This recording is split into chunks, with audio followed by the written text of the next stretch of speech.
right, well, good morning, everybody. I thought we'd start off today. We've been talking quite a bit in the last week or so about sites that are located, many of which are located in Syria. And I thought we'd start today with actually a video that was just posted by the New York Times about the situation there and the current conflict in Syria and the way that archaeology and politics are kind of going hand in hand. The effect that conflict is having on the material culture of Syria. So let me jump up here real quick, see if we can. I'm going to try this, and hopefully you're going to be able to hear it.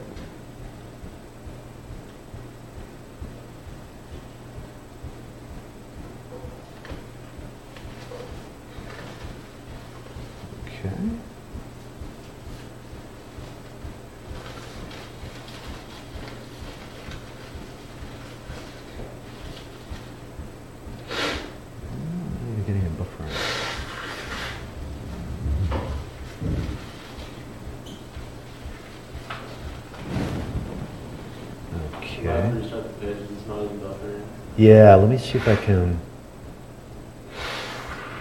just do that. It's right here, yeah? Okay, that's not good. Page not found.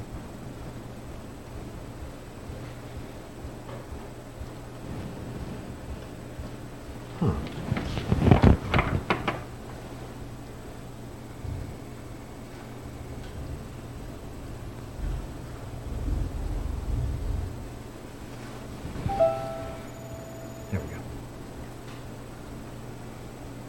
This is a subterranean passage beneath the ruins of the ancient city-state of Ebla, about 30 miles southwest of Aleppo, Syria's most populous city.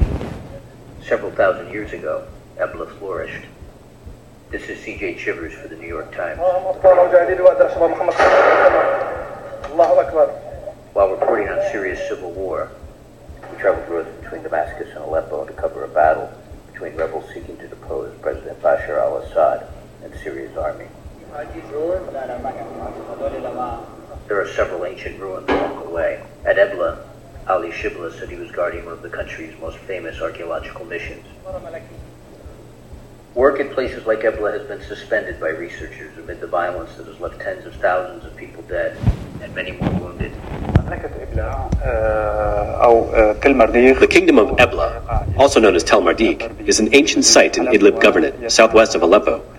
This city was discovered in 1964 by Italian archaeologists under the direction of Paolo Mattier. The immediate suffering of Syrians is pressing, and what is also being lost is a legacy that cannot be replaced. This is destruction of an entire civilization, because Syrian archaeological sites and this heritage are the responsibility of every single Syrian, regardless of political beliefs. This is the history of the whole people, the history of the region. Sheikh Moussa Ali is a Syrian archaeologist who recently received his doctorate at the University of Strasbourg in France. He helped organize Protect Syrian Archaeology, a group that documents the destruction using social media and contacts on the ground. He listed dozens of sites across Syria that have been damaged. Many archaeological sites have practical military value. They sit on high ground or at important choke points or crossroads.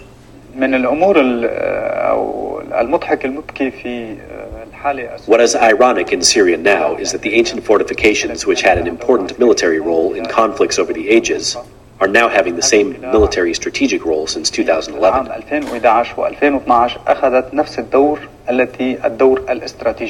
Ebla too has undergone a tactical resurrection. The guardian of the site was using its heights as an observation post to watch for approaching attack aircraft. I keep watch here for the rebels in case a fighter jet passes. I tell the rebels that. I inform them by radio that there's a fighter jet in the air. I provide them with details about its heading. Mr. Shibla says he has prevented aggressive digging at the site. Some men have wanted to come with earth-moving equipment and scour away the soil to search for artifacts. But smaller-scale digging and looting has also been a problem. On this day, children and at least 2 men were digging at the site, although not in a large-scale or organized way. Black market antiquity dealers have been taking advantage of the chaos. There have been arrests of people smuggling antiquities out of Syria, most notably by the Jordanian police. In Ebla, the illegal excavation continues, even in the presence of the guard, who himself digs in the ruins. Strangers not from the village come at night to dig for artifacts, but they will not find any because it is so deep here. These people run away before we can catch them digging here, or can kick them out. Destroyed neighborhoods can be rebuilt. Destroyed cities and streets and bridges can be reconstructed. But when archaeological sites are lost, they are lost forever. You can't recreate something lost forever. Just as when a human dies, he is dead and you can't bring him back to life. This is a fact about antiquities.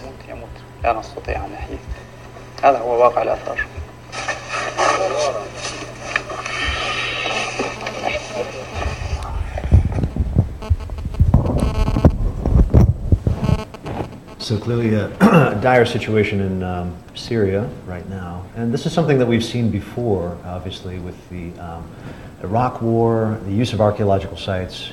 Again, as I said in the video, we've talked about, these were sites that were occupied for strategic reasons. They, were at key junctures and rivers, and that tactical. What is that sound? Wow, that's not me, is it? The tactical sort of advantages to these sites, remain even today in modern conflicts. So it's not to say, again, that we're going to privilege the past or artifacts over the lives of people who, are living and breathing today. But at the same time, we need to be aware of the type of destruction that's taking place. And again, the idea that archaeology, of course, being a finite resource that isn't, replenishable. It really needs to be brought to our attention. So that said, if you see anything on eBay, if you see anything on auction sites coming through, that's typically what happens after conflicts like this. We find a flood of antiquities on the open markets, often given fake provenances. It'll say, oh, from the Smith collection from 1845. These artifacts get laundered, and then a lot of times the money goes back to either into the pockets of entrepreneurs, or sometimes into the factions that are fighting themselves as well. So anyway, we'll kind of keep tabs on that situation as it develops. But for now, why don't we continue where we left off last time with the Northwest Palace of Ashurnasirpal II. And last time we really looked at this palace and its program of decoration. It's pretty unique, right? Because we're seeing the inauguration of the Neo-Assyrian Empire, right? Rising out of the ruins of that late Bronze Age collapse. The Assyrians are able to really weather the storm and then take advantage of that power vacuum, expanding all the way to Egypt, all the way to the Mediterranean, the Persian Gulf. And at the heart of that empire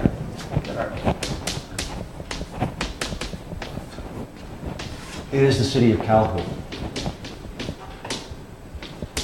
or Nimrud.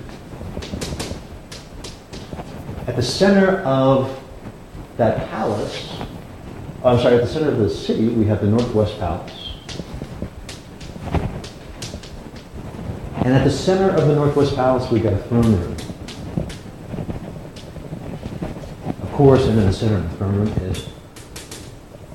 is the king himself, is Ashurnasirpal II, the kind of incarnate king who is really at the heart of this. So we really see that the throne room in itself, right, as the heart of the palace, which is the heart of the city, which is the heart of the empire, is a microcosm of the empire itself. It's got this program of reliefs, again, really brightly painted, that would have depicted this Assyrian ideology, this ideology of conquest that we looked at in depth last time. Here are a few more images of the types of scenes that you see surrounding that throne room. Again, narrative scenes that begin in the away from the throne, make their way, progressing all the way to the throne base, which would have been right here. Scenes of conquest. We looked at siege engines last time. Here's a better image of one of those siege engines. You can see actually it has wheels, these large wooden wheels that it would have used to roll forward, these plates of leather armor to defend the attackers as they start knocking down the walls. This battering ram would have been on a pivot as it pushed down the upper brick architecture, right, of these cities as we've seen them, and it would have been defended by archers, right, a countermeasure against the defenders who are doing things like lowering chains to move the battering ram out of the way, throwing burning firebrands, trying to set the siege engine on fire. So a lot of attention paid to siege techniques and the sort of cleverness, the ingenuity that goes into them. Here's another example. Again, here are our sort of Assyrian frogmen with their inflatable skins making their way across a river. But in addition to this sort of advanced force, we've got Ashurnasirpal II himself traveling on a barge transporting chariots. So chariots being transported over water to aid in the attack and conquest of these peripheral areas. A few more scenes, again, using ladders, and the inevitable sort of result is before and after, really. In these narrative scenes, we see the preparation for attack, the attack itself, and then the aftermath of the attack. Oftentimes, these scenes, time-wise, are kind of superimposed on each other. They're sort of taking place at the same time and in the same place. But we do see that before, during, and after narrative series of events shown in these reliefs. For example, again, you can see the Assyrian troops doing what Ashurnasirpal II says they do, counting the heads of the deceased, forming a pile of them here. You can see them sort of tossing heads to one another to count the dead. And this isn't anything new, right? We've seen this as early as 3100 with the Narmer stele in Egypt and elsewhere, tabulations of the dead and scenes of conquest. But really, in terms of the Assyrian Empire, this ideology of conquest, this very clear idea of Assyria and the other, not a series of international relations or a group of brothers. It is Assyria, and then everybody else. And that's really clearly depicted in these reliefs. We looked at some of the objects that actually were found in this palace, objects from the Tomb of the Queens that Ashurnasirpal II prepared for his queens. We mentioned, again, the kings were still buried in the ancestral capital of Ashur. We looked at some of these images again that were excavated by the Iraqi Antiquities Authority in the 80s. Just tremendously beautiful objects that came out of these tombs, about 57 kilos of gold.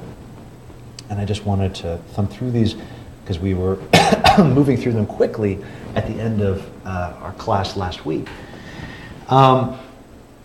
But on them, again, the same sets of images, the same type of iconography that we see in the large-scale orthostats. For example, the winged geniuses, right? The fertilizing geniuses with their palm motif and the bucket and cone that we looked at. And what's more, I wanted to show you this image.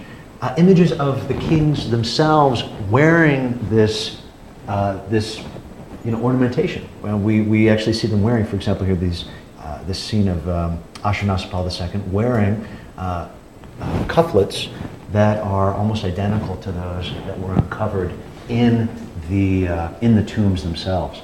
So this system of iconography, on the smallest scale to the broadest scale, right from the most private to the most public, is self-reinforcing.